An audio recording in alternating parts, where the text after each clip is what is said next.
Alright, so this is Dragon4234 with another probably fucking terrible video series. You just call me Lewis. Over here is my friend. Is Lost. Josh. Yeah. And you're already right out the fucking game. Telling the shit.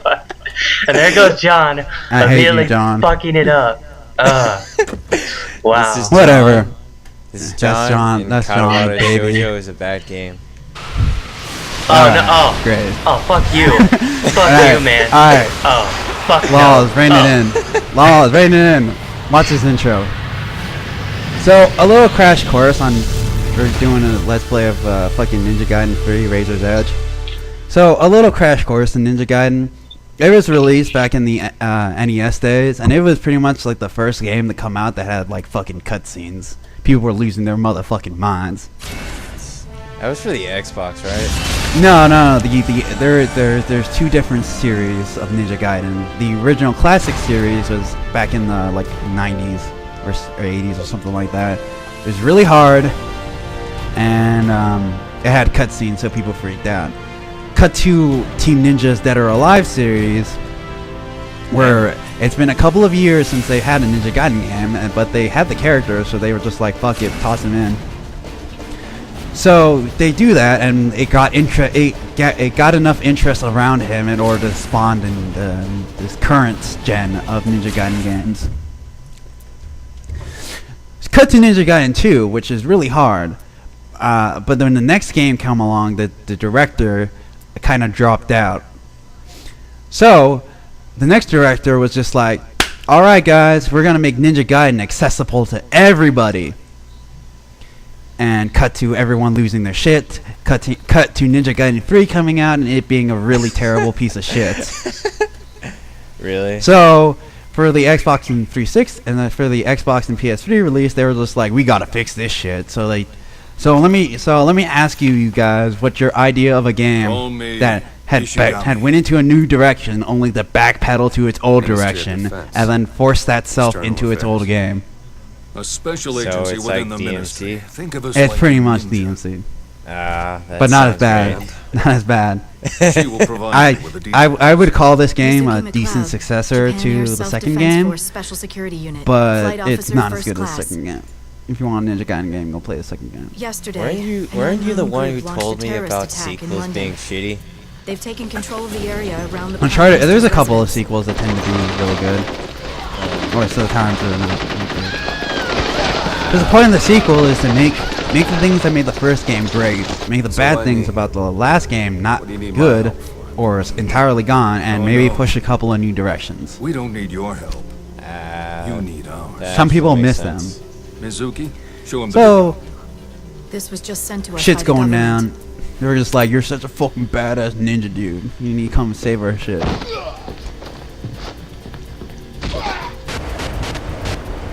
You guys aren't really missing a lot of the plot from the previous games. The previous game's plot was pretty much shit's going down, world is ending, demons are showing up, Ninja God just comes in and just shits on everybody. So, it's like God of War except no titties. Oh no, there aren't as many titties, but the titties that do show up, oof. That sounds great then. You love it. Yeah. So yeah, we need to go fight on the terrorists. So this tutorial level? This is tutorial level. Oh, fun. Hayabusa, can you hear me? Wait, so it starts off like Mario Yeah, go ahead. All civilians have been More and evacuated. more, I think to myself, Any is armed it really soldiers worth down there fighting are fair for? game. So is this only English audio, or was that released with dual audio tracks? I'll I think monitor it the was situation it and was guide you released with from the dual air. audio. The last game was, but English is whatever. Be careful, Hayabusa. So here we go. Here comes the shitstorm.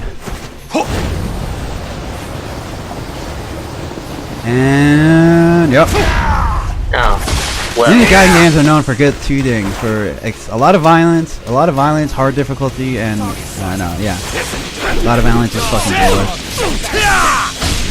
I think he was dead, after the first one. No. See, that's called the obliteration technique. A big feature of the game is that if an enemy loses a limb, their mobility is very restricted, but they might come at you for a kamikaze attack. Even if they lose, their torso. No, it's just external limbs. But yeah, so the obliteration technique is just a flashy move you can do to finish them off and make sure they won't fucking like take off like 3/4 your health. So you're like 5 feet away, but they're really bad at aiming, I see. Yeah, they went to the Imperial Marksmanship Academy. Which is what? So the system, it's where all the fucking the troopers from Star Wars and shit. Yeah, So that technique is called Steel on Bone. It's a new technique introduced for this one.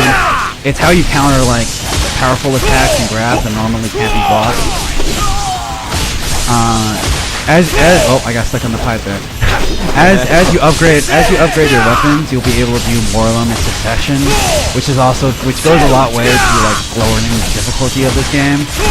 So I see this kind of Assassin's Creed going on, where the enemy just kind of stand around you, they don't all attack at once. That's only these enemies. These enemies don't have these troops don't really have those kind of aggressive AI patterns. So the enemies that you get on definitely have no qualms from just killing you off the side of the camera. I see. So this is your upgrade menu. This is different from the last game. There wasn't an upgrade menu in the last game. There was a shop where you spend your money on upgrading your weapons and buying items. But here you upgrade abilities and everything like The that. Prime Minister's residence is straight ahead. It's not really. It's kind of lame compared to. It's like, oh, you want to do like 6 stuff? Oh, we got the kill points and spend money to get it. That really reminded me of Final Fantasy. What was it? 10-2's upgrade tree. I like it. It was like Final Fantasy 13, where one of the characters actually forgot the command to attack. When Saz becomes a Lassie, he only has the Revanger class, the fucking mage class, so he doesn't have the attack ability. We can't do anything with that thing around. So this is me trying to get into that little gap, and the game just kind of like auto jumping for me. It's collectible. That sounds great. Get some good points. Dead end. You have to find another route. Nice work, Ninja. That's the wall. That's the wall jump. All ninjas know how to do that. No, yeah. So it's just like Super Metroid wall jump. Pretty much. Like the screwball. So yeah, a big part of everyone makes fun of Ninja Gaiden for is the fact that for him being a ninja, he never does anything quietly. So for the third game, they're just like, hey, Roger that. Keep looking. he'd be quiet and stealthy. And you just kick. Yeah, that makes sense. He's a motherfucking ninja. He needs to be as stealthy as possible. Let's assassinate him, but then kick him off the roof into the ground below. Okay, so that upgrade ability I bought was the Flying Swallow, which is pretty much the go-to move. Pretty much when you jump in the, oh, by the way, there's some magic. So pretty much when you're in the air and you press forward and have some strong attacks, you just do like a flying, you do like a dash in attack. Really useful, has a good chance of decapitating some heads. That's nice. So, yeah, when the going gets tough, just jump around like a crazy man, just spamming the fuck out of Flying Swallow. So the ultimate moves work a little differently this time than the last game. So pretty much if you hold down the heavy attack, you charge up your weapon to do like a really cool attack. Right there. In the previous games, enemies would drop orbs that would like give you money or health or key energy. So Devil May Cry. Yeah, but that was the thing though. If you use your charge move, you would gather up all the orbs and then be able to instantly use your ultimate attack. But you wouldn't get anything off those orbs. Like you wouldn't get any money or health. So it was like it's kind of like a trade-off. Like if you just want to kill everything on screen, or if you want the health or points. But that was kind of like a chain event thing you could keep going on. Like if you want, like kill all the enemies, they drop orbs, charge again, do it over and over again. Oh, by the way, this is your save point. Motherfucking Falcon save point. Huh. Okay. So in the original release for this game, the traditional Ninja Gaiden, you only had one weapon, which is the Dragon Sword. With DLC, they added some couple of other weapons, but in this game, so in other games, you would find these weapons like in the environment, like you will find a shrine for this weapon. In this game, they kind of just give you the weapons most of the time because again, they're trying to fit your structure into a different game. So Falcon's Talon, very fast movement, good for medium-sized enemies, but not so much for bigger enemies. It's one of my favorite weapons. So yeah, you got that. So a move thing they added in this game is you can actually pull off your weapon's move list in the middle of battle. Because I don't know if you noticed it, but there's a fucking like 160 moves for each fucking weapon. Okay.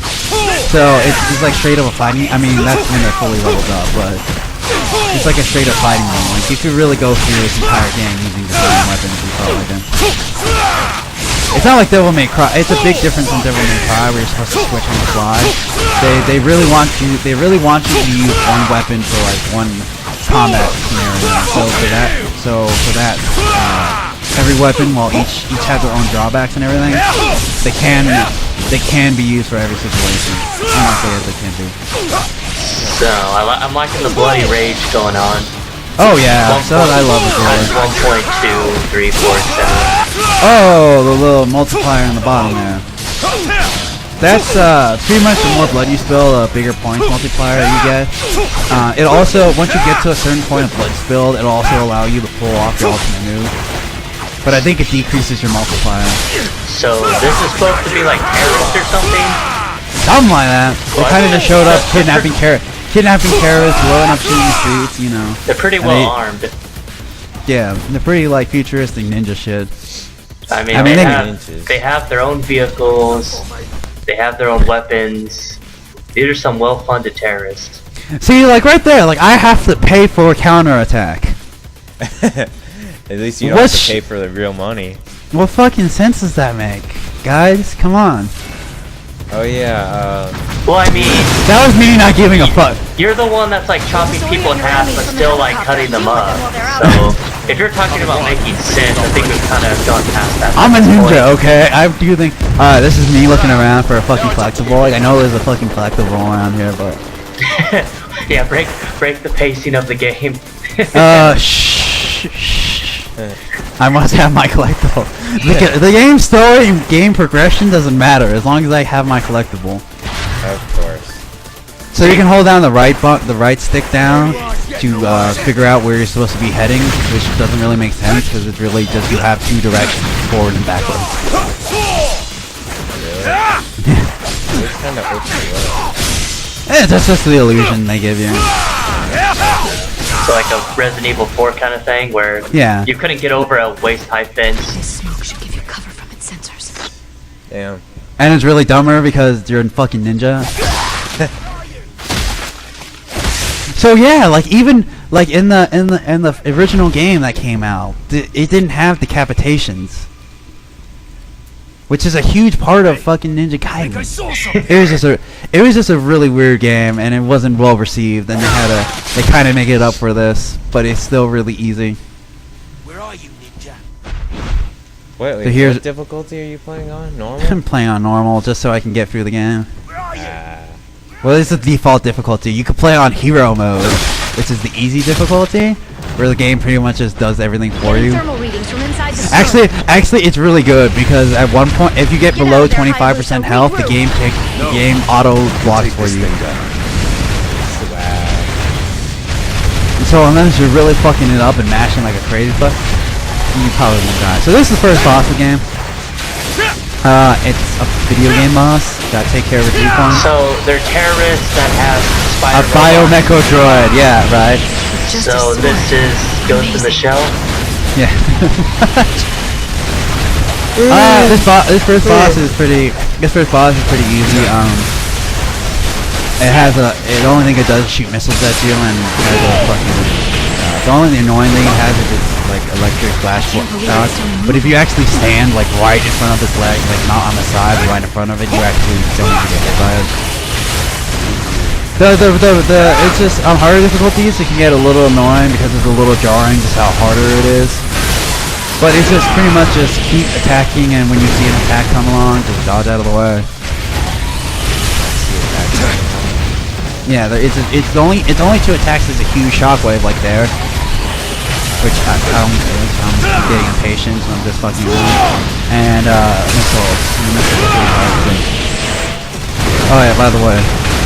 The generator's exposed. That's an interesting looking generator. Rules of nature! Na, na, na, na, na, na. Oh, conveniently, it manages to open up my next half. Amazing. Such power. Why couldn't you just, wall jump up a building? Roger. Yeah. I am a ninja. You do not question the ninjaing ways. Use ninja run. Why can't you just use ninja run? I don't have anything to buy, anything cool, so I just said fuck it.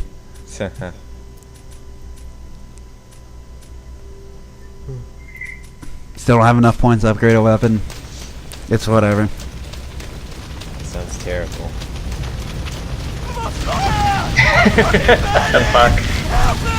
Hayabusa gives no fucks. Here's where I get my ass kicked for some reason. Why one guy? Nigga, cause I don't know what happened there. So the guys with dual daggers are noticeably very harder than the other guys with regular swords. I mean, they're not using guns, therefore they're harder enemies. They're super hard. They actually can block. Yeah, they can actually block, and they're pretty agile, relatively speaking.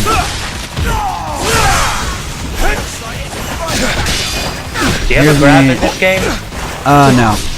Actually, yeah, there's some weapons and stuff that have grabs, but it's part of it's a command grab. Like it works like halfway. It's not like a setup like in the middle. It's like you have to hit a certain combo and get them in the air, or hit them with a certain command or something. So there's nothing to like really protect against blocking enemies then? Blocking it, just dodge around them pretty much is the general idea. If an enemy is blocking, chances are there's another enemy that's not blocking that you probably should be spending your time on. That's nice. And magic.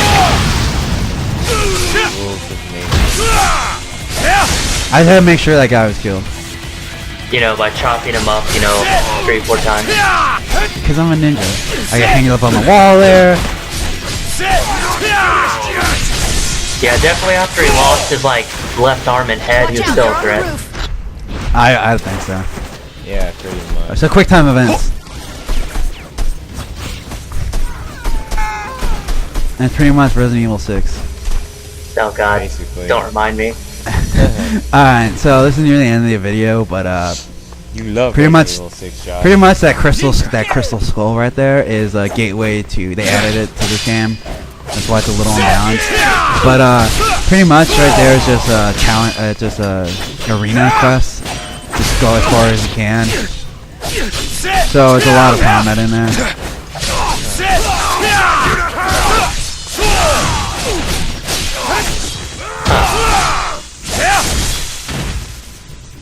So I think I'm just gonna stand around, admire the blood, foreshadow it, cautiously walk up next to it, and then get sucked into it next video.